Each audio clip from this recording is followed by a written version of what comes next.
when you're going through it, when you're becoming successful, it's like, it's a dream, it's a complete dream, you've always dreamt of it, but you just don't know where to say stop. That's the problem. And you keep saying, oh yeah, we can do this tour. And I remember being presented with an itinerary of a tour for the next 2 years on that particular third album. And at that point, we really hadn't taken a career break.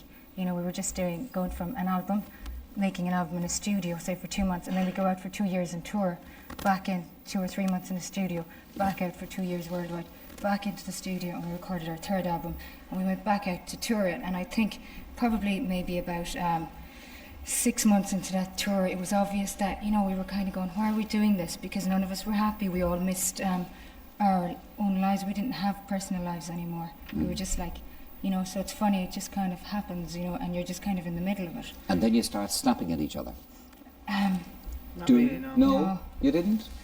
What about you, Mike? Did you find it all overpowering? Yeah, it was a bit right, like, because I was the youngest in the band as well, like, so it was a bit strange, right, like, it happened a bit quick. Yeah. You know, but it was time to take a break then, like, because we were doing like 5 or 6 years constantly on the road, so. Yeah. I think what happens as well is that, you know, in the evening, you know, you can't go out. You know, when you go back to your hotel room, it's like you can't go out without security guards, because there's like thousands or hundreds at least in the lobby of the hotel every day. And it's like, you know, you can't go downstairs, you can't go shopping. So it really is kind of from one extreme, sure, thousands of people, to this room where you can't go living out. in a jail. And it's going to take an effect on you eventually. So, you know, what we did was we just didn't really talk to each other very much. We got really kind of, we'd get quiet and, you know, stuff like that, you know. So. Were you close to splitting up then? Yeah. After we finished the last tour, it was just nobody was having fun anymore, so what was the point of doing it if you're not enjoying yourself, you know? Yeah. So we just said we'd take a break and see how we got on after 6 months. Right, you cancelled the tour. And so what brought you back together again? Noel, will you talk to me about that? I guess some time had gone by. I guess we didn't see each other for 6 or 7 months, and we slowly started to meet up again and ring each other. And at that time, Dolores and myself, I think, kind of, we were talking to each other and we were sending each other tapes and stuff, and we were talking about getting back together again. But it was just really to do some demos. It wasn't really to. We had no idea like that we were going to do an album again. Yeah. It was the last thing in our mind. It was just we had a few songs and we thought, let's just record these and see how things go. And it was kind of during that time then of we kind of did some demos, and then they turned out so well that we just kind of kept it. It slowly moved on from there.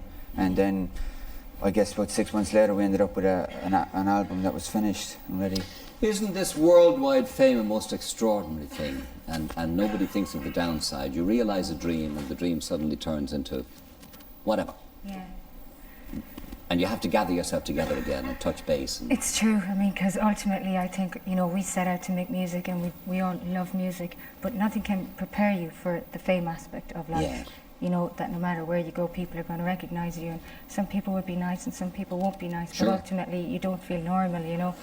Yeah. And I think you miss your family an awful lot. That would be a well, big now, issue. riddle me this. You're starting out on the treadmill again now with this new album. You're off again, and you're going to be doing all the talk shows in America and all the radio stations and all of that. How are you going to protect yourself from that situation again? We're going to schedule it, like, pace ourselves, right? Do like maybe 3 weeks on, take a couple of weeks off, 4 weeks on, take a few weeks off. Just basically have a balance. Yeah. You And know, you go home, you know, you touch spend base time with with your home. family and stuff, yeah. Well, now, Mike and Noel, Fergal and Noel got married, not to each other, obviously, but does that means you're all grounded now? Does that change things a great deal? Yeah, obviously. I mean, it's very important to have something grounding, because it's such a strange and fast world when you're on tour. It's just all go, go, go every day. So you need some stability when you get back home. Someone Dolores, to keep you sane. they tell me in these newspaper articles that you're the 5th richest woman in these islands. I think they know more about my money than my bank manager, actually. No, it's hilarious, actually. People seem to be really kind of fixed on it. But to be totally honest about it, I didn't have my own house really properly until, like, I moved into my official home 7 months ago. And before that, I was just kind of breezing around. I built a house actually in Kerry, but that didn't work out, because it was just the wrong place to live. It was like all the tourists used to come up with cameras, and the bus used to stop outside my door and stuff. So I found a place whereupon I feel like a normal person, and, you know, it's like everybody treats me like a normal person, and, you know, you don't get the the Cranberry treatment thing, you know. So I've kind of moved in there, and it's only like in the last 6 or 7 months that I've been able to kind of buy a horse, buy a car, you know. So starting to enjoy it a bit, what we have worked for over the years, you know. And the baby. And the baby, of course, the most important How is the thing. baby? He's great. And what Great. arrangements are you going to make now on tour about the baby? Well, Does I'm, he travel? I'm very fortunate. My mother is looking after him. So. I met your mother. And she's looking after me too this time, so that's nice. Yeah. You know, to be honest, it's really nice to have your mum around, because when I came off the last tour and I was really down, I was really low, I was really thin, I was really, you know, unhappy. And my mum was like, "But you're still my baby," and I said, "That's cool." You know, she just kind of grounds me, you know. Isn't it amazing how you find a use for the mammy in the end? Ah, they're great. Isn't it wonderful? In You fairness, you come to realise the value of the yeah, mammy. they're always there, and they always know how to kind of just fix you, you know. Yes, They're yes. the greatest. So she's looking after the baby on tour, and we're just going to do like a gig on, a gig off, a gig on, a gig off, and Yes. that way, you know, you get to have a life, you get to have love Sure. and happiness, and that's And what makes you management are happy. pushing you all the time to do more, do more, do more. You have to, yeah. You never thought of moving to LA or anything like that, no? No way. No way.